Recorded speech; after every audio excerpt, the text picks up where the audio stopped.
nakusahan kang nagnanakaw na umabot na ng mga 1 milyong mahigit. Ano sinabi mo nung kinonfronta ka? Basta sabi ko lang po sa kanya, hindi ko po yun ninakaw. Paulit-ulit ko po yung sinasabi na hindi ko po mababayaran yun. Tapos wala po akong pambayad at wala din po akong ninakaw na gano'ng kalaki.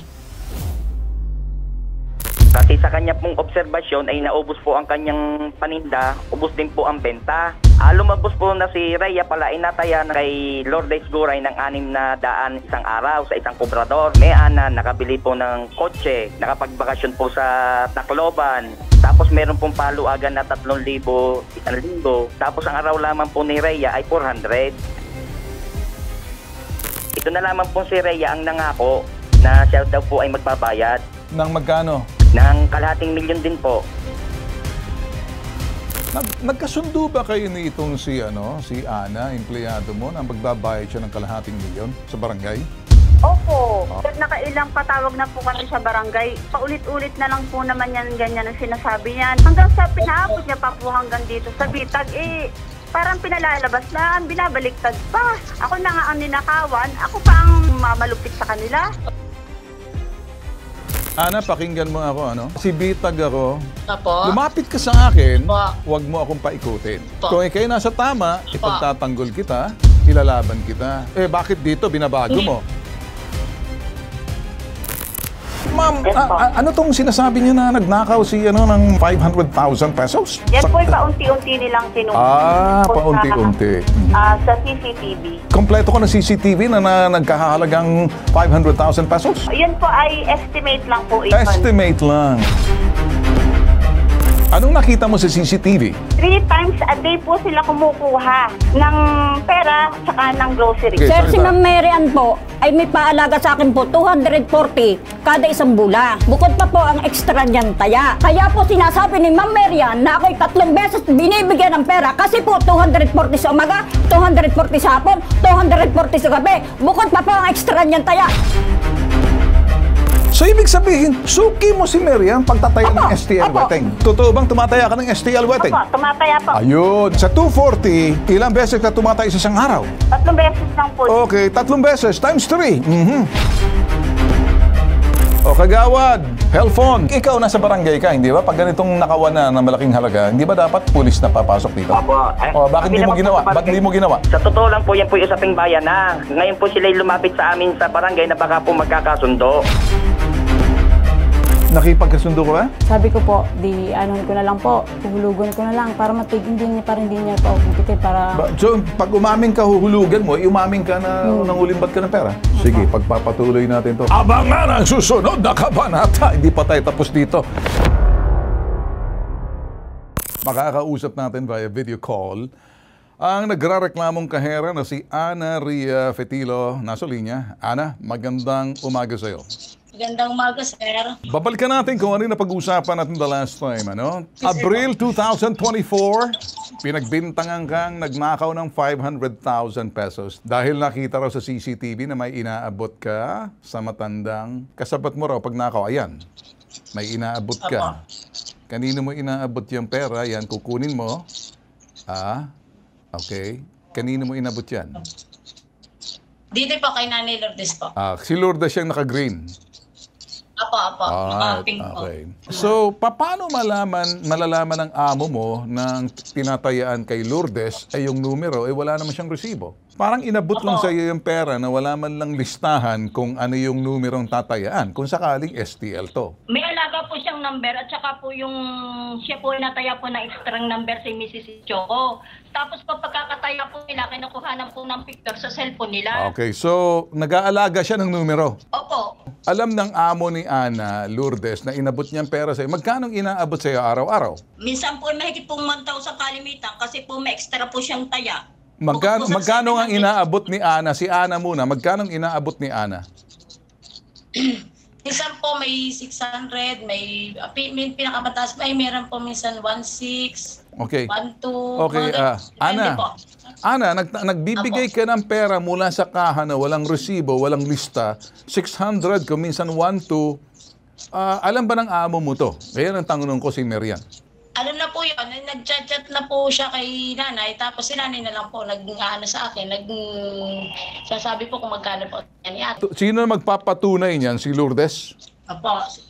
Pag po ay nakuha ng pera, sinasabi ko po sa kanila na ganun kalaki ang halaga ng iyong amo. Tapos sinasabi ko po, inuulit ko po kay Marian Ischoko na, Mayan, ari ang taya mo ha, nakuha ko na. Sabi niya, oo, kung minsan tataya siya doon sa kabila, sa kapitbahay, sasabi niya, ate, kuhanin mo na lang doon sa mga yon kung sinong tao doon. Di kinukuha ko naman po, sir. Ana, tatanong kita, Ana.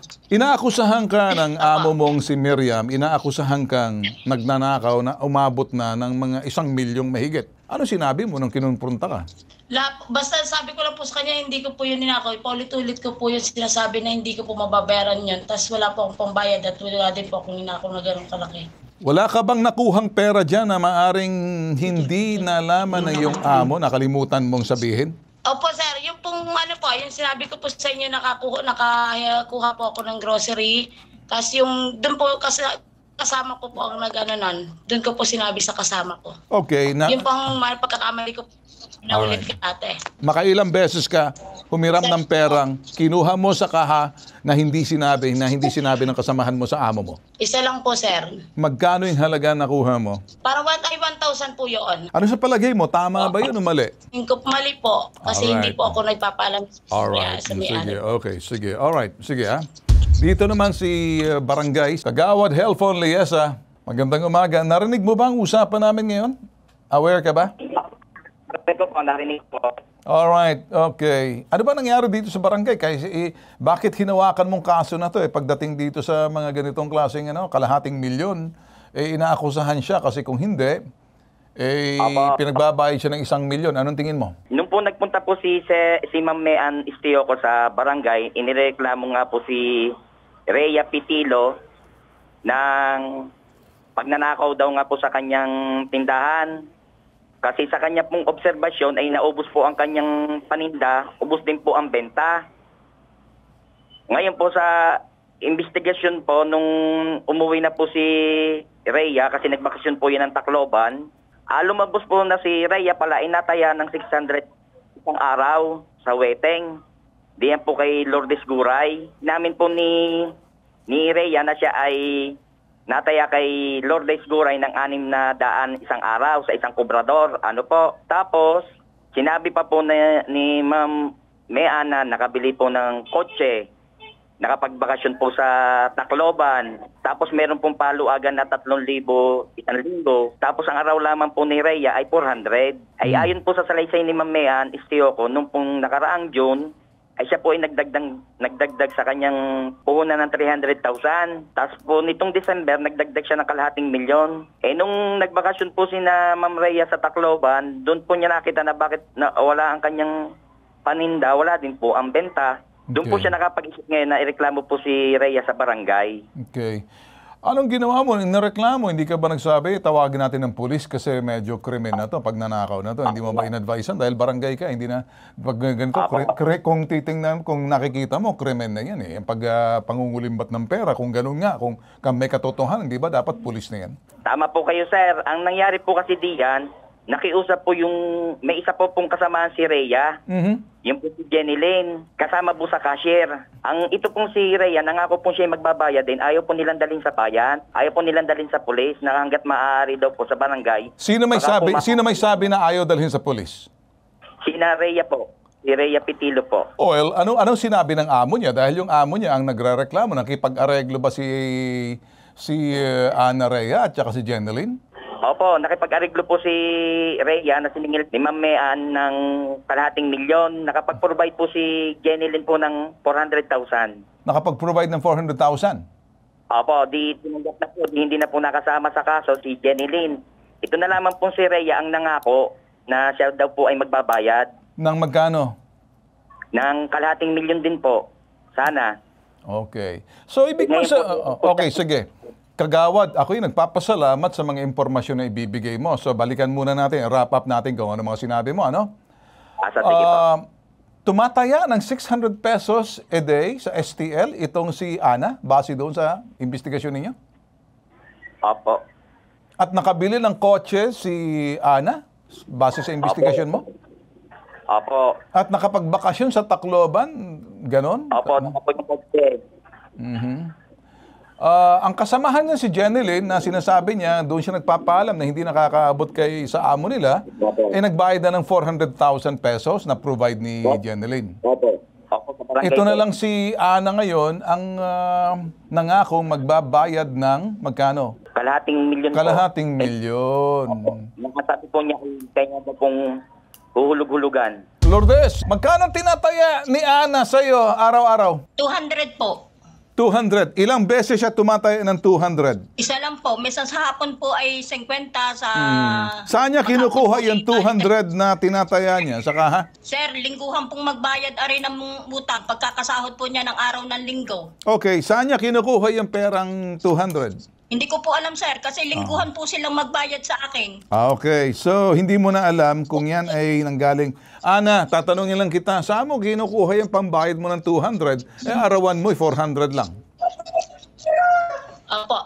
Ano po, sa bahay po ako minsan pinapupunta ko po si nanay sa bahay. Doon ko po siya sabi ko na himingi ka na doon sa anak ko. Ganun po. Alright. Pero po yung pong huli ngayon pong huling umuwi po kami, hindi po ako nataya nun. Nakabili ka ba, Ana, ng kotse? Nakabili po kami ay nung ano pa po, parang January po yun. Okay. 30,000 lang po yun. 30,000. Okay. Yun po yung second house na mumurahin po.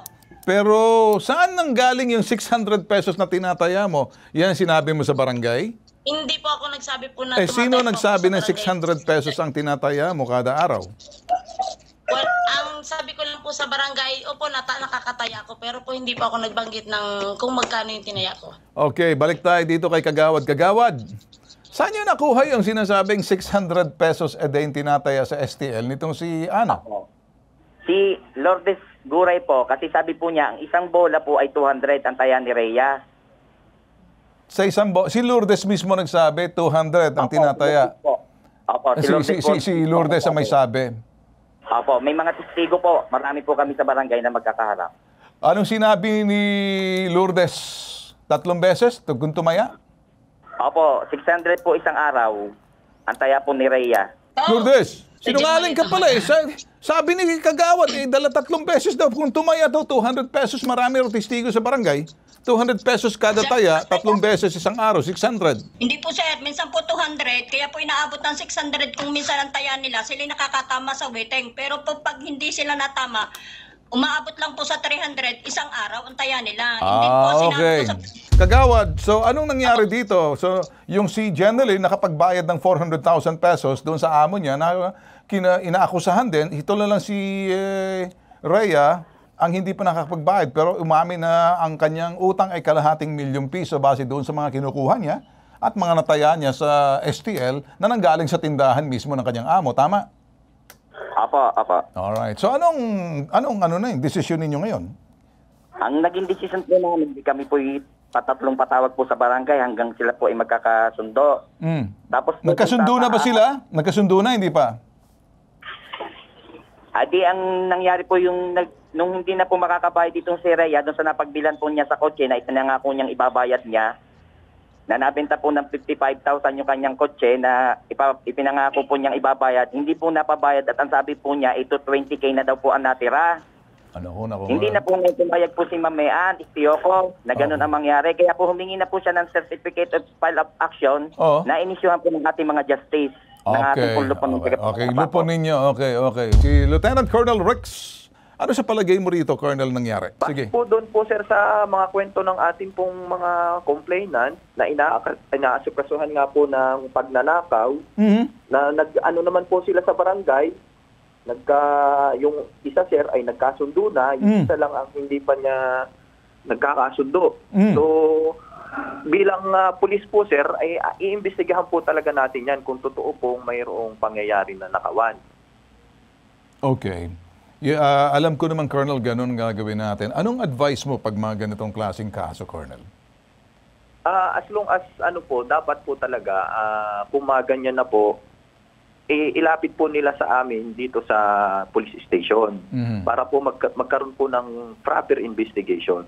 However po naman, dahil nga po nandiyan naman po talaga yung ating barangay, na unang-una pong nalalapitan din ng ating mga kababayan sa ganyang issue, kung nakikipagkasundo naman po yung complainant doon po sa kanyang inirereklamo at maaayos po nila sa barangay at mapapag-usapan po nila ng maayos, nasa kanila po yun. Pero kami po dito po sa PNP, lahat po ng krimen na ilalapit po sa amin, yan po ay amin pong iimbestigahan para po malaman po natin yung totoong pangyayari. Ngayon, paano to, Colonel?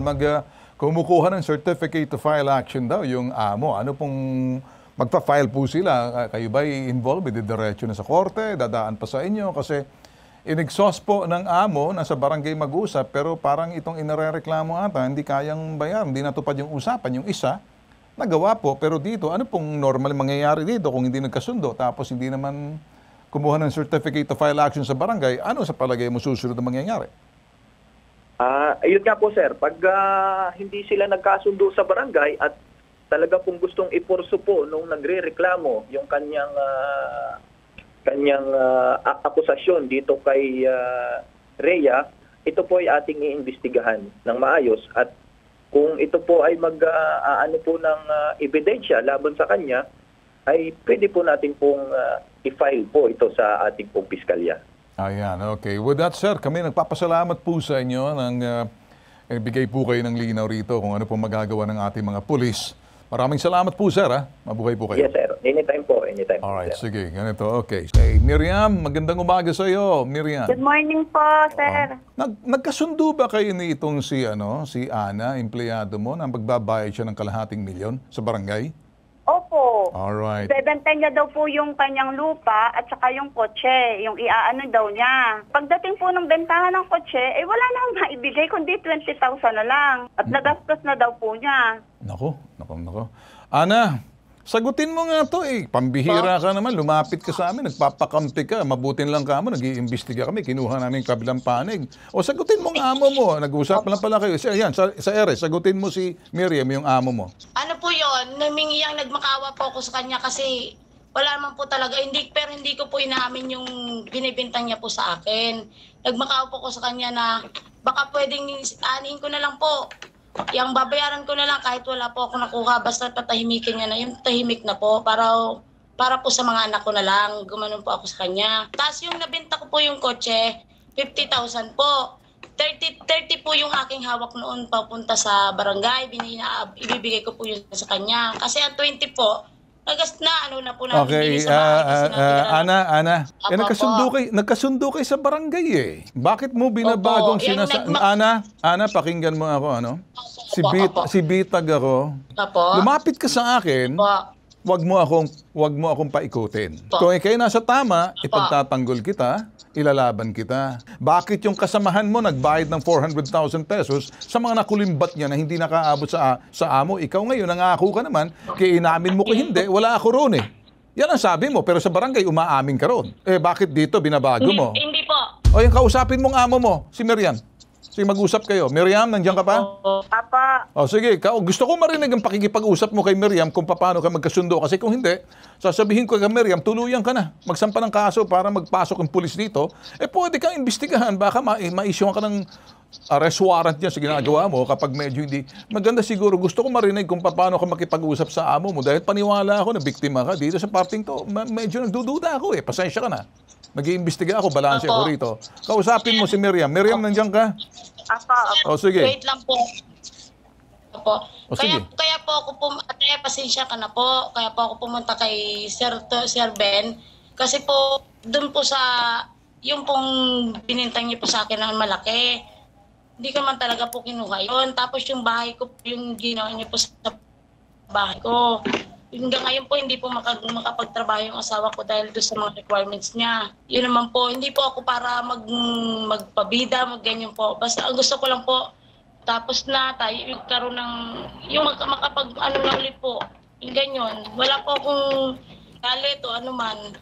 Nakailang patawag na po kami sa barangay. Paulit-ulit na lang po naman yan, ganyan ang sinasabi niya, nangangako siya, hanggang sa pinaabot niya pa po hanggang dito sa Bitag, parang pinalalabas lang, binabaliktad pa.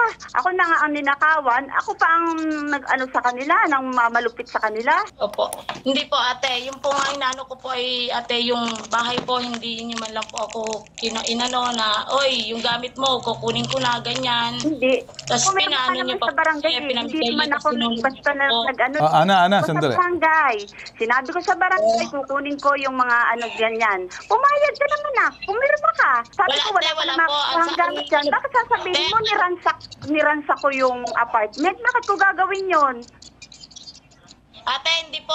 Nung bago po tayo umalis ate, sabi ko po sa inyo, ate, buksan natin yung bahay at ako po magbibenta para tapos na. Hindi po kayo pumayag na, hindi niyo po ako inibigyan noong araw na yon. Pumirma ka na nga eh. Pumirma ka sa barangay, nakipagkasundo ka, pumayag ka. Ang linaw naman nun ha. Tapos palalabasin mo, niransak ko yung bahay mo. Ano ka naman, 3 buwan ko hindi pinaupahan yung bahay na yan. Nandyan pa ang mga gamit mo. Dahil umaasa ako na ikaw ay yung makikipag-ayos sa akin.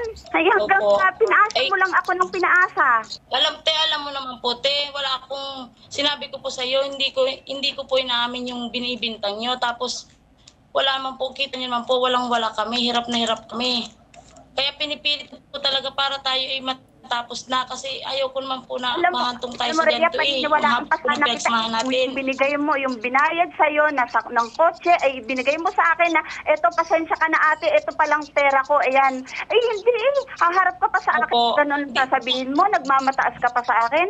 Ay hindi, Rhea. Hindi po nga ako pa ang nakikiusap na ano eh. Miriam, itutuloy mo na lang ang kaso laban kay Ana, ganun ba? Apo. Hindi ba kayo pwedeng mag-usap muna, huling baka sakaling pag sinabi ko si Ana makipag-usap sa iyo, pwede ba? 3 buwan na po akong nakikipag-usap sa kanila, ang tigas po yan. Or Ana, ganito na lang, magpapapulis siya, mag-iimbestiga mga pulis. Anyway, ikaw pwede pa rin sabihin inosente hanggat may mapatunayan sa hukuman yung pagkakasala. So, doon na lang kayo mag-ayos sa hukom. At doon ang pulis mag-iimbestiga, hayaan na natin sa piskalya. Okay?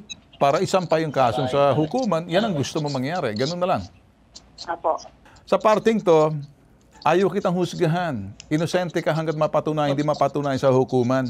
Pero may karapatan, magreklamo laban sa iyo, amo mo, ang ebidensya siya magpapatunay sa lahat. Okay? Idedepensa mo sarili mo. Okay ba sa iyo? Opo, sir. Hindi na kita pwedeng tumayo patatayo sa iyo dahil may nakikita ako. Hindi na ako magsasalita.